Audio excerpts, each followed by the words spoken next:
Hello बच्चों, आज हम एनसीईआरटी के चैप्टर लाइंस एंड एंगल्स की थ्योरम वर्टिकली अपोजिट एंगल आपस में इक्वल होते हैं ये प्रूव करेंगे। ये एनसीईआरटी में थ्योरम नंबर 6.1 है।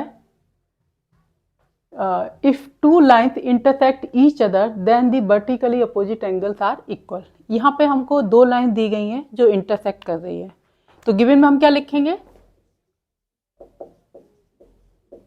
उन लाइंस को हम नाम दे देते हैं।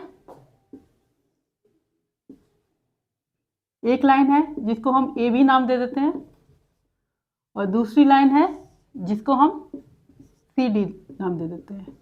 ये एक दूसरे को ओ पे इंटरसेक्ट कर रही है। तो हमारे पास दो लाइन है A B and C D which are intersecting each other at O. Given है हमको A B and C D two line intersecting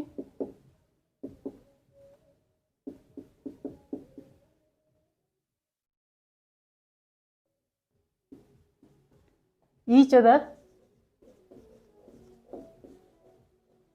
at O।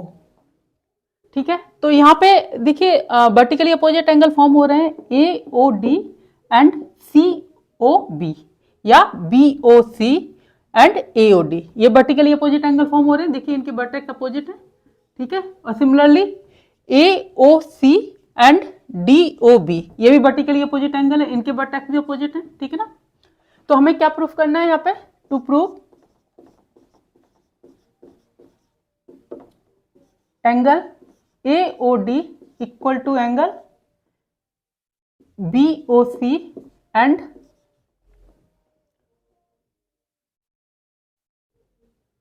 B O D, angle B O D equal to angle A O C. ये हमको proof करना है यहाँ पे। अब हम प्रूफ स्टार्ट करते हैं।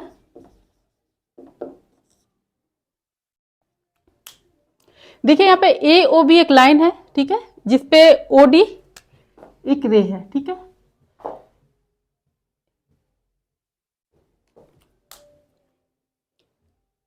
यहाँ पर ए बी एक लाइन है और इसके ऊपर ओ डी एक रे खड़ी हुई है। तो इन दोनों का सम क्या होगा? इन दोनों का सम, ये एक लाइन पे है तो ये लीनियर पेयर एक्सियम यहाँ पे अप्लाई हो जाएगी। इन दोनों का सम 180 डिग्री होगा। Here AOB is a line और OD इस पे एंगल बना रही है AOD एंड BOD। तो ये एंगल कैसे बन रहे हैं? लीनियर पेयर ऑफ एंगल्स हैं, ठीक है। तो इनका सम कितना होगा? 180 degree. Angle AOD plus angle BOD equal to 180 degree. इसको हम इक्वेशन नंबर 1 लिख देंगे। और रीजन यहाँ पे क्या है? Linear pair axiom. हमने यहाँ पे लीनियर पेयर एक्सियम अप्लाई किया, उससे इन दोनों का सम कितना है? 180 degree. Linear pair of angle उनका सम कितना होता है? 180 डिग्री।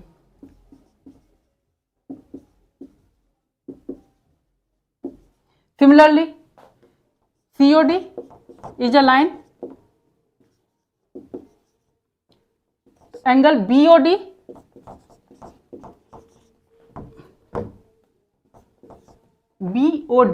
एंड BOC, इन दोनों का सम कितना होगा? इन दोनों का सम भी 180 डिग्री होगा। साइड सेम है, 180 डिग्री है, तो दोनों को हम इक्वेट कर देते हैं।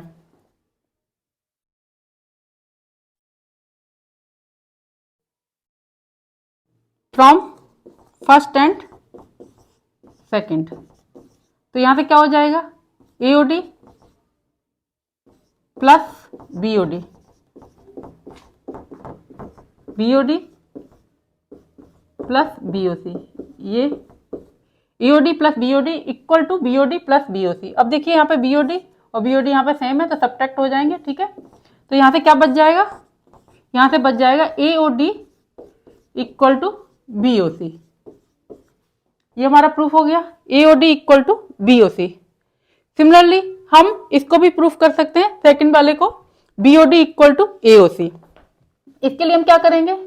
इसके लिए हम यहाँ पे इधर जो हमारा इधर है COD के यहाँ पे COD लाइन लेंगे, तो इस पे जो रे लेंगे वो AO लेंगे। हो जाएगा AOD AOD plus AOC equal to 180 degree. AOD plus BOD, इन दोनों का सम भी 180 डिग्री होगा। AOD plus BOD third and fourth. तो फ्रॉम थर्ड एंड फोर्थ इन दोनों इक्वेशन को हम इक्वेट कर देंगे तो क्या आ जाएगा, AOD plus AOC equal to AOD plus BOD। तो AOD और AOD दोनों साइड में सेम है तो ये सब्ट्रैक्ट हो जाएंगे। यहां से क्या बच जाएगा, AOC इक्वल टू BOD।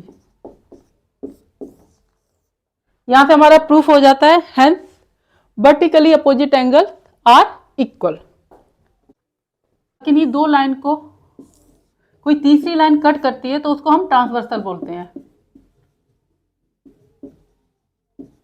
और ये एंगल्स बनाती है। इन एंगल्स के क्या नाम है इसको हम यहाँ पे देखेंगे, ठीक है। तो यहाँ पे जो अंदर एंगल बन रहे हैं, ये जो एंगल हैं जो इन दो लाइंस के अंदर बन रहे हैं, ये जो दो लाइंस हैं आपकी AB एंड CD, इनके अंदर जो एंगल बन रहे हैं उनको हम इंटीरियर एंगल बोलते हैं।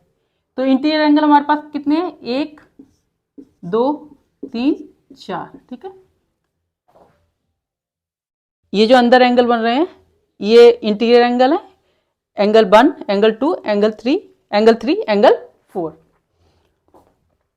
तो जो इंटीरियर एंगल सेम साइड में होते हैं ट्रांसवर्सल की, ये ट्रांसवर्सल है, इसकी सेम साइड में एंगल 1 और एंगल 2 है, इनको बोलते हैं कॉन्जुगेटिव इंटीरियर एंगल। क्या बोलते हैं,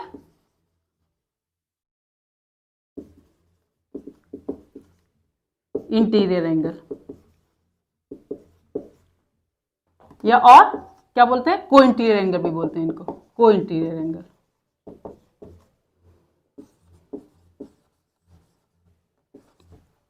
ठीक है। तो को इंटीरियर एंगल यहाँ पे कौन कौन से हैं, या फिर कॉन्जुगेटिव इंटीरियर एंगल कौन कौन से हैं, angle 1 and angle 2, angle 3 and angle 4, ठीक है। जब AB या CD पैरेलल होंगे, जब AB एंड CD पैरेलल होंगी तो ये कॉन्जुगेटिव इंटीरियर एंगल या फिर को इंटीरियर एंगल जो होंगे वो सप्लीमेंट्री होंगे। If AB and CD are parallel, then angle 1 plus angle 2 equal to 180 degree and angle 3 plus angle 4 equal to 180 degree, ठीक है। अगर AB एंड CD पैरेलल होंगी तो एंगल 1 प्लस एंगल 2 180 डिग्री होगा and angle 3 plus angle 4 180 degree होगा। और अगर angle 1 और एंगल 2 का सम 180 डिग्री है तो ये लाइन पैरेलल होंगी। ये दूसरी तरफ से भी सही होता है, ठीक है। कॉन्जुगेटिव इंटीरियर एंगल या फिर को इंटीरियर एंगल के बारे में पढ़ लिया है। अब हम पढ़ेंगे alternate interior angle and alternate exterior angle के बारे में। और AB और CD के बाहर जो एंगल बनेंगे EF की हेल्प से, उनको हम एक्सटीरियर एंगल बोलेंगे। तो यहां पे एक्सटीरियर एंगल है, इनको नाम दे देते हैं 5 6 7 8।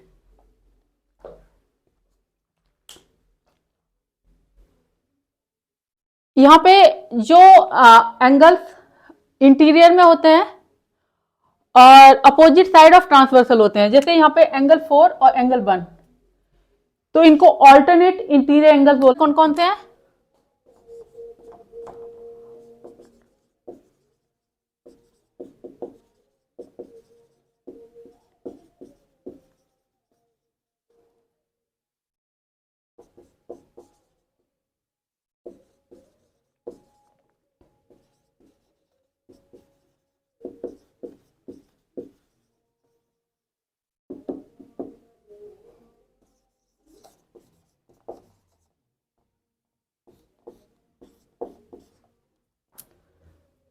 यहाँ पे ऑल्टरनेट इंटीरियर एंगल है आपके 1 and 4,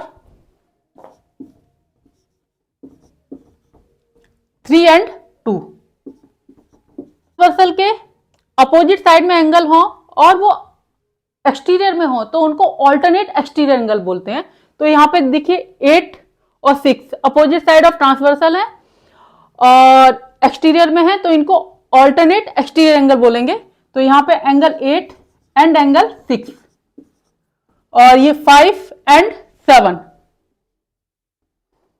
आपके ऑल्टरनेट एक्सटीरियर एंगल्स हैं।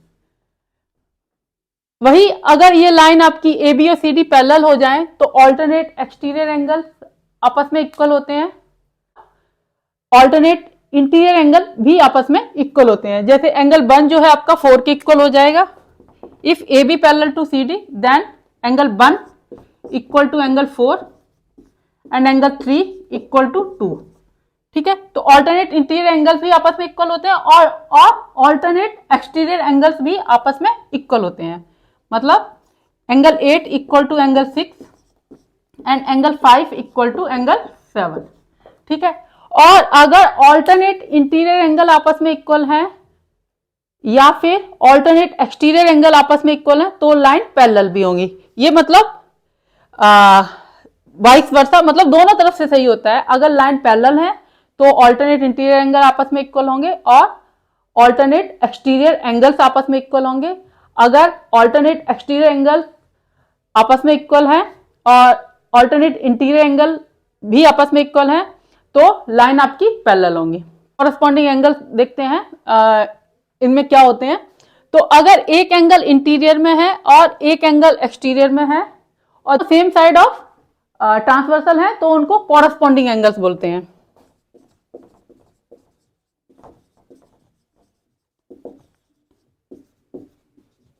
तो यहाँ पे कॉरस्पॉन्डिंग एंगल कौन कौन से हो जाएंगे? 4 and 7, 3 and 6, 1 and 5, 2 and 8।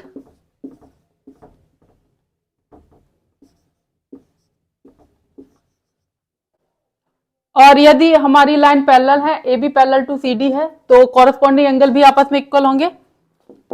मतलब एंगल 4 इक्वल टू एंगल 7 हो जाएगा, एंगल 3 इक्वल टू एंगल 6 हो जाएगा, एंगल 1 इक्वल टू एंगल 5 हो जाएगा and angle 2 equal to angle 8 हो जाएगा। और अगर कॉरस्पॉन्डिंग एंगल इक्वल है तो हमारी लाइन पैरेलल होंगी। ठीक है, तो ये हमने पैरेलल लाइन और ट्रांसवर्सल से बनने वाले जो एंगल्स हैं उनके बारे में पढ़ लिया।